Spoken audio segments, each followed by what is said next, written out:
thank you that are, those of you who are here in the office. This is our last leg.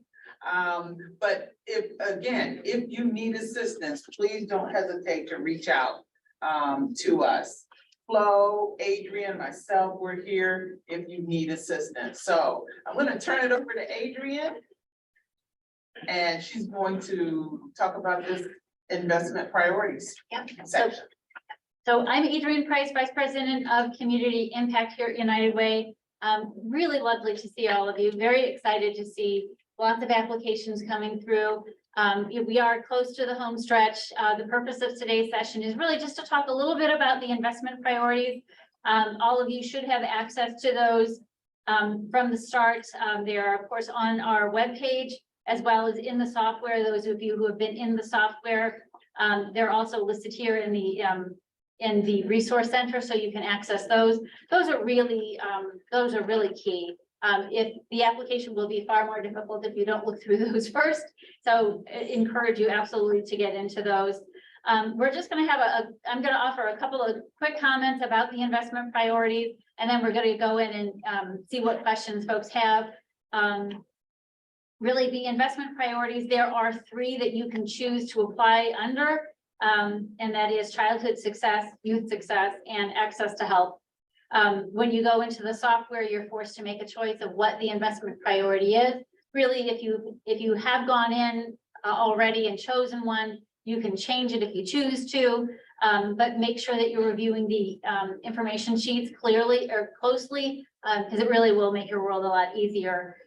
So with childhood success and youth success, please note the ages here. The ages relate to who you're primarily serving. So if you've got a few kids that are middle schoolers, no harm, no foul, but your primary focus should be illustrated by these things, by these age groups.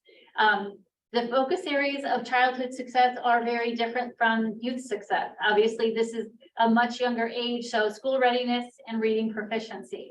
So if you go over to the childhood success priority, this really describes the kinds of programs that could be applied for here.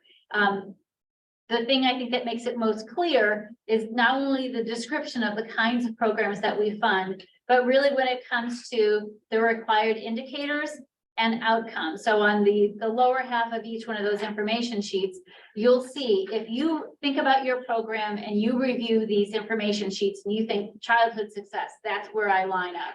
Make sure that the indicator, you have to pick one indicator from the childhood success list and one outcome from it. So your choices would be if the program that you're serving addresses childhood success, it's, how many kids are enrolled in high quality early childhood programs, or the number of families, caregivers served, provided with information, tools, trainings, teachings, and they are defined in these sections. These are relatively broad categories. I think what will help you figure out where you really fit is the outcome choices. You'll need to be able to report back at the end of the funding period in March, the percentage of the children, either the percentage of children who achieve developmental milestones, the number that are proficient on school readiness assessments when they enter kindergarten, the percentage of children reading at grade level, or the percentage of children that maintain satisfactory or improve school attendance. So if you're thinking childhood success is really where you belong, think about how would you measure these things? If you don't remotely measure these things, how could you? Or if you can't, and if it doesn't work, then look at youth success or access to health. There are going to be some circumstances where the program that you operate doesn't fit into one of our investment priorities. It doesn't mean that your program isn't amazing. It doesn't mean that it's not incredibly valuable. It just doesn't have to be something that this United Way funds, potentially. We'd still be happy to hear from you and learn more about your program. It just may not be the right funding opportunity for you. And just to step back a smidge is, when we came up with, our board of directors came up with and approved what our investment priorities are, it's because we then take this focus area and then we go out to donors every year and say, please give to United Way, and we intend to use the dollars for these things. So we can't switch gears after someone's given us a donation and say, nope, we're gonna do mattresses instead. We don't do that sort of thing. So we have to use it for the things that we went out and we asked for the money for. We can't switch gears. So sometimes it's something that we would love to be able to fund, but we are hemmed in by what it is we said we would use the dollars to do. And it helps us certainly to educate donors as well and community members about what we can and cannot do. So childhood success, review those carefully. If it fits, fantastic. If not, consider youth success or access to health. Youth success, I think, is a little bit more broad. It does address 9 to 21-year-olds, so early adulthood. And these are the strategies. One of the two that you'll need to choose is complete secondary school or attain employment. I think especially when you start to look at the indicators, you can see how broad the category is. And so the indicators are, the number of elementary, middle, high schoolers that participate in a school and or community-based out-of-school time program and or receive individualized support. So it could be a mentoring program. It could be a tutoring program. It could be helping them to build social emotional skills. There's all a wide gamut of different programs that it could be. What's going to help you is to figure out what outcome it would fall under. So if you think that was the indicator that makes sense for you because you have a mentoring program, what is the outcome that you're going to be able to measure? Think about if you want to select this one, what's the percentage who graduate high school on time? Are almost all of the people that you serve 12th graders? Because you're not going to be able to report if they're in 11th grade, whether or not they graduated high school on time, right? Seems really simple, but lots of organizations skip that part. And they think I can do that, but they can't. They don't. It's not something that they measure in by the end of March. An alternative would be the percentage of youth that gain secondary employment for their education and credentials. Those credentials is a wide gamut of things that it certainly could be. Gainful employment. Certainly one of the easier possibilities, I think, is monitoring their progress on their grades. If you have a tutoring program at the outset, you determine self-report. It doesn't have to come directly from the school. You could ask for documentation. You could just ask for self-attestation or the parents to share that information, where they are with core subject areas. And at the end, you can say if they have passing grade, maybe progress. School attendance is, of course, an enormous issue in this community. So if you can create a metric that they either maintained or improved their school attendance, and then we'll ask you to say, well, what percentage of an increase did they attain? Soft skills, obviously there's lots of kids that are struggling emotionally. So those building of soft skills are kind of wildly important in this community and many others. And again, consider the age of the kids that you're serving. So if you're thinking middle school to high school transition as your outcome, is that the age group of the folks that you're actually serving or not? Access to health is a little unique. I think it's still a pretty broad category. Here, the strategies break out by age. So Healthy Beginnings, if you're going to serve prenatal to age 21, that's where you would fall under Healthy Beginnings. Healthy Lives is someone that's age 22 and older. And these really address programs related to nutrition, healthcare, and of course, mental health is healthcare. And it could be helping people to sign up for health insurance, because lots of people don't have health insurance in our community. So that could be a facet. Again, the things that are going to help you figure out if this is the thing for you or not, is to look at those indicators. Are you helping to give access to healthy food and nutrition programs?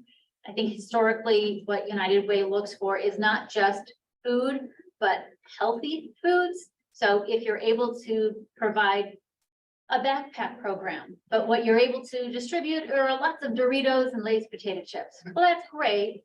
And that's better than nothing, but I don't know that that's optimal. Do you have a relationship with the food bank or someone else that can, where you could be able to measure the outcome at the end, which is increasing the consumption of fresh fruit or vegetables, or moving towards a healthy BMI or a healthy weight. And this is progress to a goal. We don't have a set, oh, it needs to be this many meals or something like that. It's progress to a goal. When we come to the indicator of the number of individuals served with access to healthcare services and supports, that is a really big category. There's all kinds of different organizations that or programs that could include. So it could be literally you have a counseling agency that's targeting the Black community. Reducing substance misuse, and that includes things like tobacco. Is there a prenatal program? Is there a home visiting program? You know, case management, care coordination, community health workers, all those sorts of things can be included in here. But just pay special attention to what those outcomes are. If you have, you know, a physical fitness program, you know, and you're going to measure the number of individuals or teenagers that are involved in it, and the outcome can be, you know, did that reduce any risky behaviors, whether that was nicotine use, alcohol, unprotected sexual activities, mental health crises, all of those kinds of things.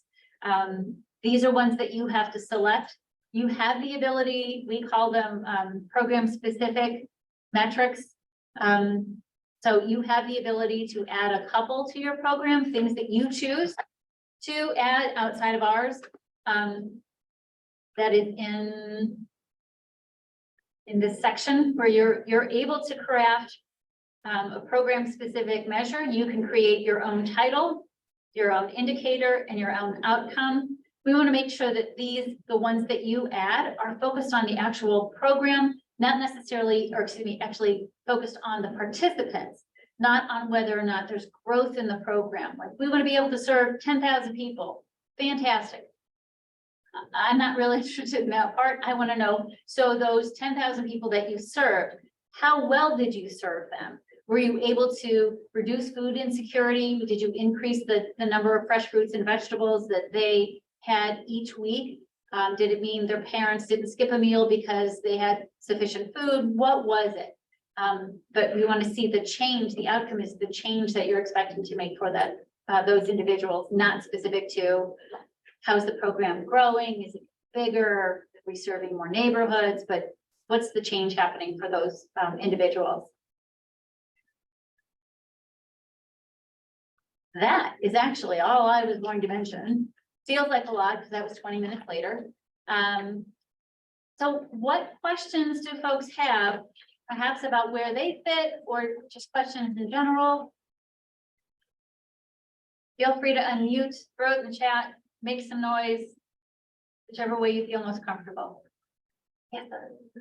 Is that a mandatory requirement of the 2-year history of a 501c3? It's two separate things.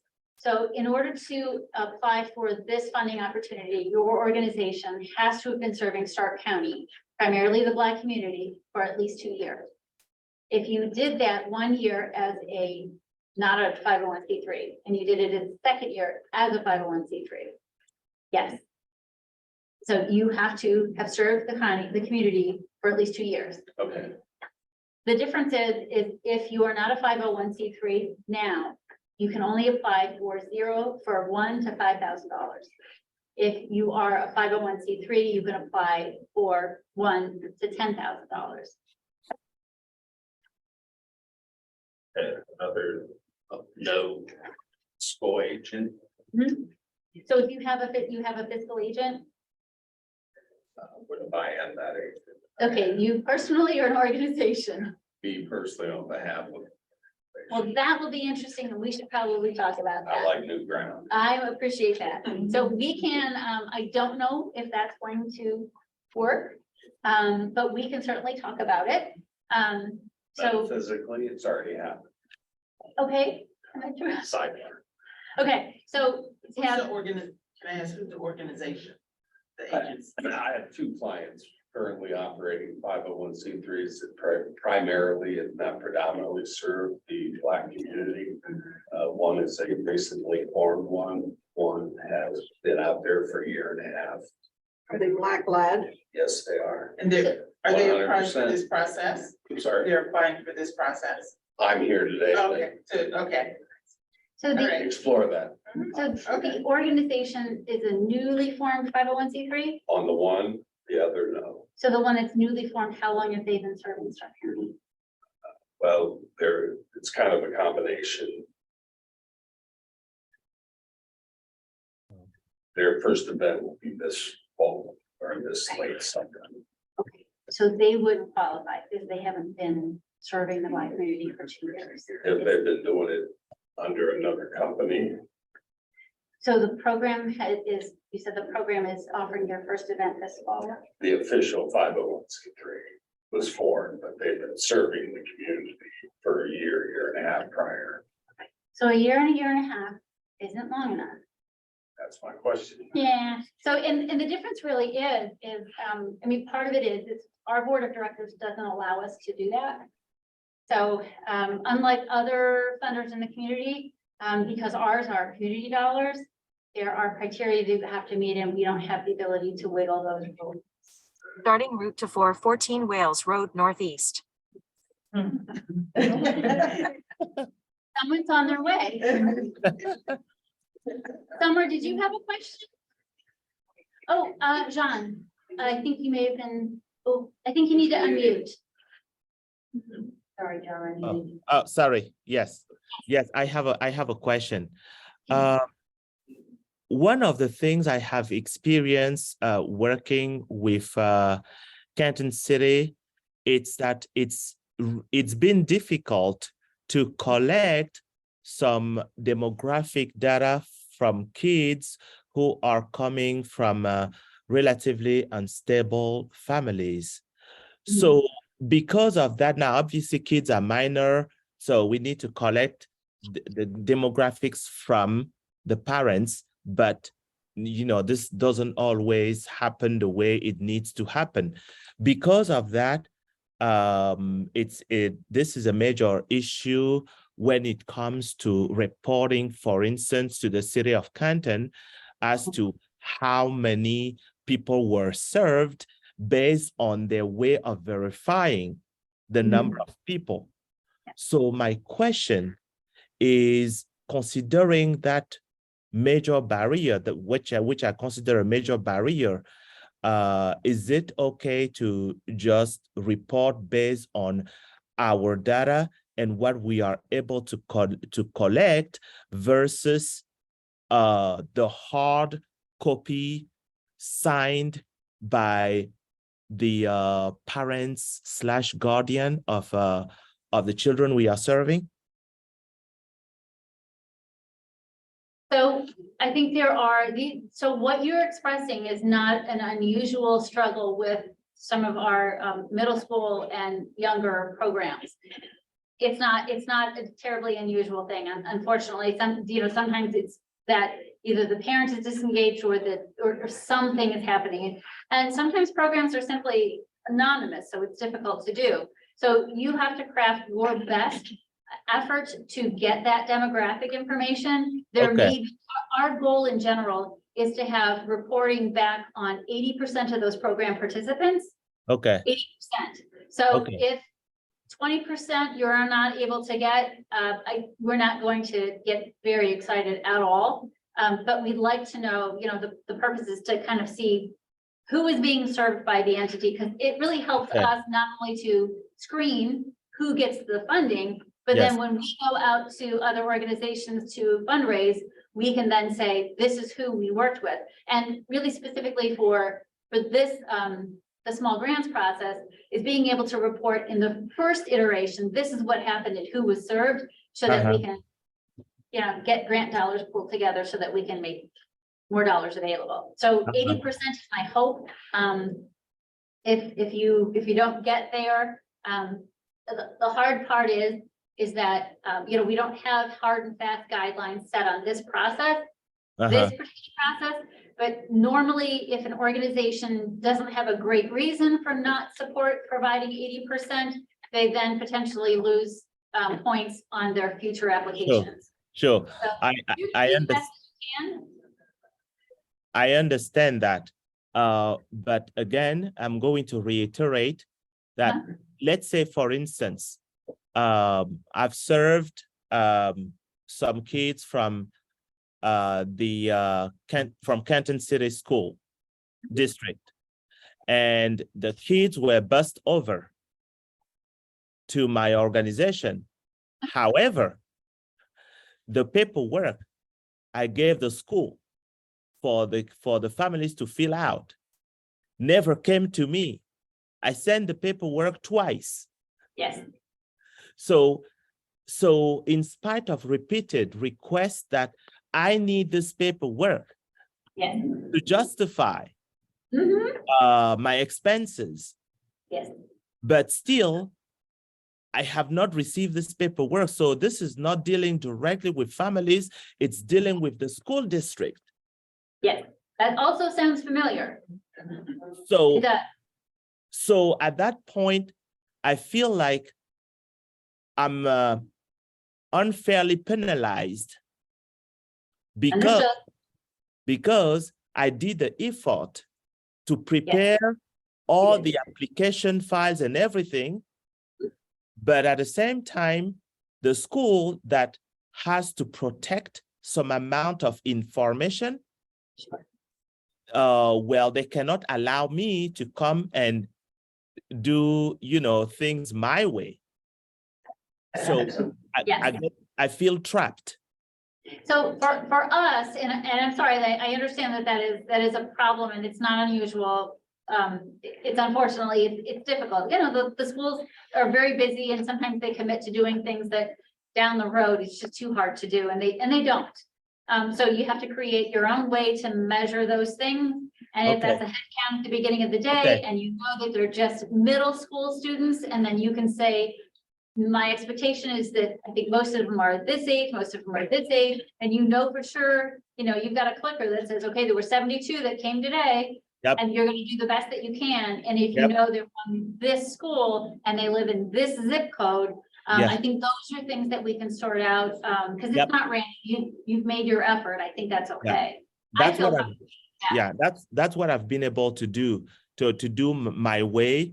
But when it comes to collecting parent signature, that's another story. Yes, I imagine that's a challenging story. Thank you. Thank you. Summer, did anybody else? Summer, did you have something? Hi. Yeah, this is Summer with Four Kids Corner. I just had a quick question about, I want to make sure I'm selecting the right population or children versus youth. So for our program, it's 5 to 12. So it's split right in the middle in some ways. So what would you guys prefer that I select if the population I serve is? So are you getting, so if it's 5 to 12-year-olds, are you primarily focused on reading proficiency? Or are you getting them ready to complete secondary school? It's reading and math. Oh, sorry, there was a car. Say it again. I'm sorry. So we're providing homework assistance and tutoring. So math and reading, yeah. Okay. So when we look at childhood success, so if you're looking at the outcomes that are choices there, so if their percent of children, okay, so this relates to kindergarten, these are developmental milestones. This is K through 3 at grade level, and that's not going to include nearly enough of your kids. This is K through 3 that have satisfactory school attendance. That's not going to include a big chunk of your kids. So it sounds to me like you'd be better off to choose youth success and see if we're looking at, if you would then choose an outcome related to school attendance, soft skills. That would make more sense to me. I think I get what you're saying. It's something that can be measurable. Yeah, because if they're that age group, you're not, so it's you're gonna have to figure out which one of the outcomes really suit your program for the majority of the students. It's not gonna work out perfectly, but figure out which one of these is gonna make sense for the outcomes specifically for the majority of your kids. Can I say something, Lisa Jean? That's kind of, Go ahead, Jen. Jean, Summer, this is, and Adrian, please correct me if I'm wrong, and that's why I want to share the information with Summer here, because I had the same question last week. So what I understand is that because you and I, it looks like we are kind of in a similar situation, that we would choose where the highest number of kids falls, because I serve K through 12 and actually even beyond, right? So the where we have the highest number of kids, the category we would choose, which put us to the youth success program, right, Adrian? Yes. Yes. So if you have the majority that are between 9, over the age of 9 and older, then youth success is definitely the way. It sounds like Summer, if you said they're kind of split down the middle, you're in a bit of a pickle, but it's which one of those outcomes. Yeah, which one of the outcomes makes the most sense? okay. Can you rephrase as far as outcomes make the most sense? Because how I read the information you guys provided, both of them make sense for what we're doing. So it's both addressing reading and math, just with different age groups, and the methodology and the curriculum that we're using is going to be age specific or age appropriate. I just want to make sure that I'm lining up with, whatever you guys are requesting on the application. Since both can't be selected, of course. So if you're, if you're looking at using an outcome related to school attendance, which may or may not relate to the actual work that you're doing, you can choose this, and it's just sort of a consistent metric for you to use. But in your program specific metrics, the ones that you're going to create yourself, you can then talk specifically about what you're doing related to reading or with math. You're Because our focus is not necessarily, I'm sorry, go ahead. Yeah, sorry, you're not going to be wrong necessarily. If there is one of the indicators and one of the outcomes, whether it's childhood success or youth success, that makes sense, if they all make sense, you can pick one off of each, go with whatever you think would be the majority of your students, and then add the others into your program specific measures. Yeah, because our focus is, of course, we want them to go to school more and be involved, but it's more so skill-based to address some of those reading and math deficits. It sounds like valuable stuff.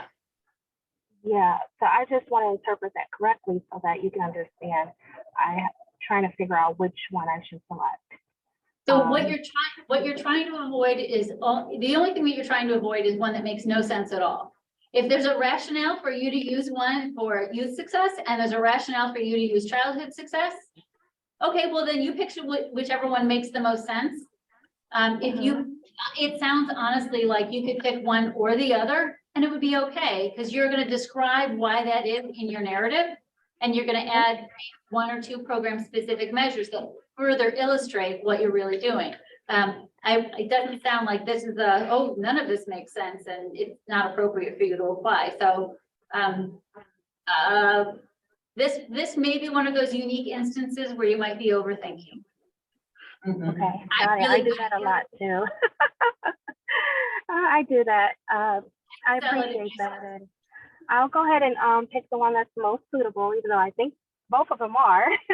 I'll just pick one, and from my understanding, whatever you guys are going to measure as far as the outcome, it's just going to be specific to what I selected, not necessarily both age groups. Correct. Gotcha. Correct. All right, thank you. And it's okay. I'm like the committee members, I think none of them are looking outraged and saying that's insane. I think we're okay. Okay, good. Thank you. Yep. Did you have a question? Yes. I did not attend last week's meeting, but I noticed that you refer to Black community as you're speaking about participants. And our 501c3 serves disadvantaged students, which are biracial or disadvantaged whites as well. Because I understood that it was focused on Black-led nonprofits. So can you further explain that? So Brenda, Yes. I think, you know, Smaller communities So are different. the community that, what we're looking at is organizations that are led by individuals who are Black. That's right. Yes, and so you're serving underrepresented individuals, you're serving primarily the Black community, other races, minorities in your community, that's fine. Because we're a Yes. smaller Mhm. alliance. Yes, yes, yes, yes, Okay, so I just wanted to make sure. right. yeah, so I mean, Yeah. that is the term that the definitions that were offered by this committee was, it was primarily serving the Black community. Mhm. And it's primarily, not exclusive. Not Right, exclusive, not not exclusive, exclusive. That's yes. what I wanted Yeah. to. So the thought is, you know, of course, we target poverty, Of course. and who's disproportionately represented in that population. Yes. Diversity. Yeah. Okay, thank you. You're welcome. Makita, did you have a question? I do. Hello. So my question is more specifically related to the numbers served by the program. And so I was trying to listen to both Summer and John because I'm in a similar boat as they are. And we primarily deal with school age children, but not those in kindergarten, and how we measure things isn't necessarily identical to what you have in your outcomes, but I did pick the one that was closest to what we do. However, my question is this the total number of participants who went through our actual program last year, or as it pertains to the indicator that we selected for this time? Two different things. So, when we're asking in the application itself for the number served by the program, that's one of the sections. We're looking for how many total were served by the program at all. But in the indicator, for instance, if you have a program that's for kindergarten readiness and you serve 3 and 4-year-olds, you're not going to be able to say how many kids are ready for kindergarten until they turn 5 or, you know, are going into kindergarten. So you would potentially not be reporting out on 3-year-olds at all, and some of the 4-year-olds perhaps. So it's that indicator and outcome is who it pertains to, but it may not include all of the individuals served. The goal, though, is that it would be primarily serving those folks, that age group. Does that make sense? Yeah, yes. I think that the confusion for me is because of how your indicators fall. Like, you want specifically up through 3rd grade, and then the students above 3rd grade to be in a different category, but that's not necessarily how we categorize our students, because they're all working on the skills that are required to be reading at least at 3rd grade, even if they're beyond that level, because when we get them, they're not reading at those levels at all. Sure. So it's really, I'm sorry, go ahead. No, go ahead. No, so it's really, you know, it's the majority. So if you're going to choose, if your struggle is between, you know, which one of the priorities it is, it's where the majority might fall.